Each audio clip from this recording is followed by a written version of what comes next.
Hello everyone, welcome back to my channel. I am Aditya and I am here to discuss another interesting topic with you, which is integrating the Google spreadsheet with the Laravel. So we won't be using any package, we will be doing it from scratch. We will just be using the Google client, like the PHP Google client, to interconnect the spreadsheet and Laravel app. So without any further ado, let's begin. So here, as you could see, like I have a route, which is localhost slash Google Sheets, and this is just returning the value from this sheet. Like I have my name and just the random email. So it just it's getting the value. Now let's see what, how to reach to this point first. So the code on the Google Docs, or actually, when I say docs, it's like Google documentation, it's a bit outdated. So you need to make certain changes in that. And also you need to make sure that you're installing the correct library. So if I go to here, like if you go to Google developers, like the first thing you need to do is make sure that you have the Google account, and also of course you will have that, but also you have enabled the Google APIs, Google Sheets APIs in your project. So I'll tell you how to do that as well, but let's see the installation of the library, the client library. So we just need to copy it till here and just do it composer require Google slash API client. That's it till there. I have done this before, so that's why I won't redo this because I just need to test it before doing it, because it happens that most of the time the code on the Google documentation, it's a bit here and there. So I just tested it beforehand. So after I do this, like after we do this, actually, the next thing we need to do is go to our API credentials. So here on the Google Cloud Platform, if you click on here, so once you select the project, so this is my business account. So once you select the project, also make sure that you have added the the card in the Google billing section. You need to have the debit or credit card added. So once you add that, so if I click here and go to, or rather before that, here I can say Google Sheets API. So here you will see all the APIs on this one, like the Google Sheets API. This one is the product that we want to enable.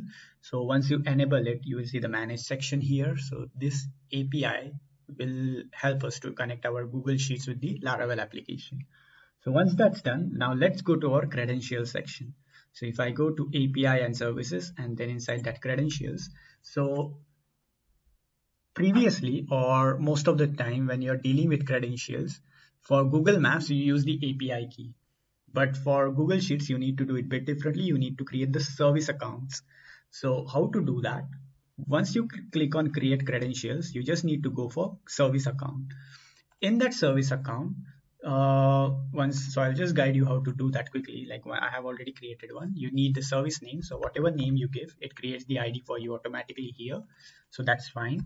And you also need to make sure that you create and continue, and then you proceed forward. So once, like if I click create and continue, it will ask you for the access. Make sure you give the owner access over here in this second section. So once that's done, you will see something like this, Google Sheet or the account you have created. So this is the one I have created. After that, what you need to do is whichever Google Sheet, so it works file by file.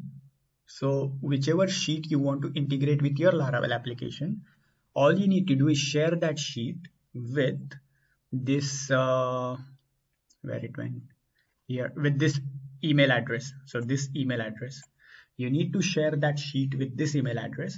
And along with that, you also need to download the credentials.json file or the cred.json file. So once you click on this, okay, here, once you click on the JSON, once you create it, it will download the JSON file. So that JSON file you need to put in the public folder. So if I go to my public folder, here you will see there is credentials.json. Of course, I have changed this file name, so just make sure you also change it if you are doing exactly what I'm doing right now here. So you just need to put it in the public folder, and then we use this file for making the request to our sheets. So all that's working well. So as you could see, like I have the name and my email, which is getting over here. That's great. So now let's jump into the code. So if I go to the Google Docs section, here you'll find the code. So you can copy this, or as I said, like it's bit here and there. So you just need to make certain changes that I will tell you what you need to exactly do. First thing you need to do, wherever you see Google underscore client, you just need to substitute it with Google backslash. So Google underscore will become Google backslash, and then it will work correctly. So we don't need access token and anything for now because we are already having it in the credentials.json. So let's go to our code now. So here I have a controller. In that controller, I'm calling the service file that I have created. So this thing is the one I have created. So generally I like this architecture where the PHP logic, I either keep it in a separate file, and the controller is just like calling those file and passing the data back to the front end. So something like that. So of course you can write all this logic, everything in the controller if you like, but it just, I like to keep it small, that's why. So once that's done, so let's go to our Google services, Google Sheet services. First, we initiate the Google client. So this comes from here, Google client over here. Then we give a name. So this is the random name I have given. You can give any name you like. And the redirect URL. So the redirect URL is where your application wants to redirect back. So I'm just redirecting it back to this URL. Once that's done, we need to add the scope. So I'm giving the scope of spreadsheets with read and write access. You can have it like there are several scopes. There are drive, docs, and spreadsheets. So there are several scopes. So once that's done, we have the auth config, this credentials.json file that we downloaded before from the public folder, this one. So this public folder file will come over here. Laravel by default look straight away in the public folder whatever path you gave of the file over here. So you don't need to worry about giving the entire part. You can just give the name of the file, provided it's in the root folder. But if it's in the nested folder inside the public folder, suppose inside the public folder there is another folder, say credentials, then just give credentials/credentials.json. Access type offline, so we just want to access it offline as well, something like that. And this function will just return this client. Once we have that client, so in the read sheet we are getting the client. So now what we will do is we are gonna read the sheet, we are gonna write and append as well. So we need these three things, or rather these four things repeatedly. So what we will do, we will create a constructor over here. So I will say public and construct this one, and we will take them as a protected property, or rather let's take it as a public property.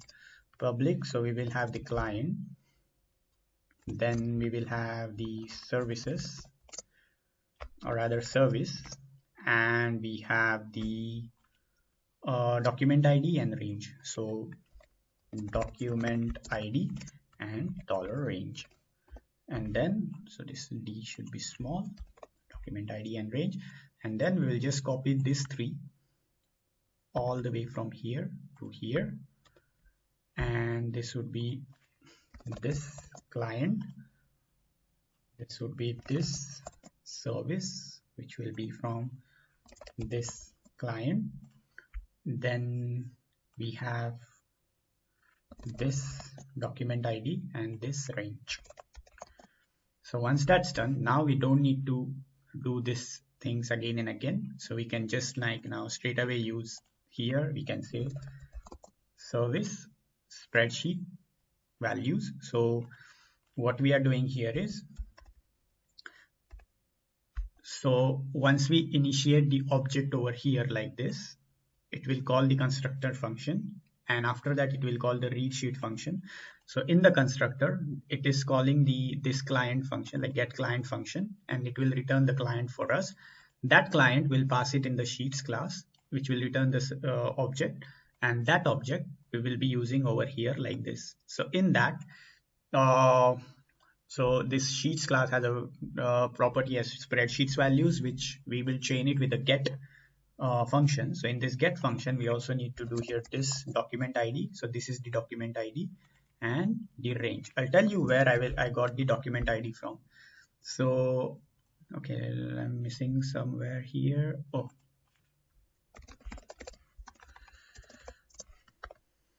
so let me show you where I got the document ID from. So here in the spreadsheet, you will see spreadsheets D. After that, whatever is the value over here, this is your document ID. So this document ID, we are using it to access the spreadsheet. So I have put this document ID over here. The range is the A to Z string. So it refers from column A to column Z, all the rows in that. So this is A to Z. And now let's test this code. So here, as you could see, we are passing the document ID and range to get the data. So if I refresh the page, I should see the same result. So let's see. Correct. So we are getting the same results. Perfect. Now let's proceed forward. Now let's go to the write operation first, and then we'll go with the append operation. So we will keep this simple for now. So as you could see, like there are, batch updates. So here, multiple range updates. So here how it works is you provide multiple ranges. So you might want to do A to B and then C to D and then F to G, something like that, or A1 to B22, something like that, like multiple ranges. Currently we will deal with only single range. So let's see, let's go to the single range query and let's copy this code for now, like till here. And what we will do now is we will create public write sheet. So this function will write in the in our sheet, and here we will pass a value, so which is an array. Now whatever array we pass, this is nothing but the row. Okay, so I'll pass it over here. So each array will be the row. So I'll just remove this, or rather if we want to have multiple this, then what I will do is I will pass it like an, so what I will do, I'll just say values like this, and then we just need to follow this architecture of, I'll just comment it, and then we just have to say array, each row as an array. So it will be array of array. This I'm doing this because this function will just make it flexible to add multiple rows as well as single row. So let's do like that. So we have the values over here, and I can just remove this part and just include this function. It's already imported. So once that's done, now we have two value input option. One is the raw input and the other is the user entered. So the raw input, as you could see, they will be considered as it is value. So if I say 1 plus 2, so it won't render as 3, it will be 1 plus 2 only. So that will go as it is value. But if I want user entered values, that 1 plus 2 becomes a formula. Let's first try the raw option. So you will get the difference what I'm trying to say. So if I say raw over here, and now let's go to, so our result is here. Here we will need our document ID. So I said this document ID, this will be our range, this range, and this will be our service, this service. So okay, let's see what wrong we are doing here. So values, public function, again I missed the word function, sorry for that. So public function, and we are passing the values, this value coming here, this we are using as a raw input option, and the result. So what we will do now is we will first here use, so we'll just copy this line and paste it here, but rather doing the write sheet we will do, sorry, read sheet we will do write sheet. And here remember that we have to pass arrays of array, so we will say like this, and here I will have name Aditya and Kadam, my full name, and let's say 1 plus 2 @gmail.com. So once I pass this value, now let's see how it goes into the in our sheets. So here is the sheet. Now if I refresh this, quick refresh, now if you see 1 plus 2 @gmail.com, it went as it is. So 1 plus 2 @gmail.com, it went as it is. Also we will do like if I want to add multiple rows or write multiple rows, I just need to do like this, and it will write multiple rows for us. So if I save this now, refresh this, so you see it writes this. So write function always overwrites the sheet. So just make sure that you are using the correct operation. So write overwrites it, and append will now append it one after the other. So what we will do is we will go to our sheet services, and here we'll just copy the same function, but we will rename it as append, and we'll do it a bit differently. So here I will say append sheet with the same thing, values, and this will be, now here we will do user entered. So we will say user entered, and here instead of spreadsheet.values, if I go to that section again, so if you see in the bottom there is an append section. So this is the URL. Sorry, I didn't mention the URL, I guess. Sorry for that. So it's developers.google.com sheets API guides. So there in the append function you will see we need to, instead of append it, we need to write append. So we will say sheet values, and here we will say append. So now if I go back, now we have 3. So after this we should have 6. So if I refresh the page,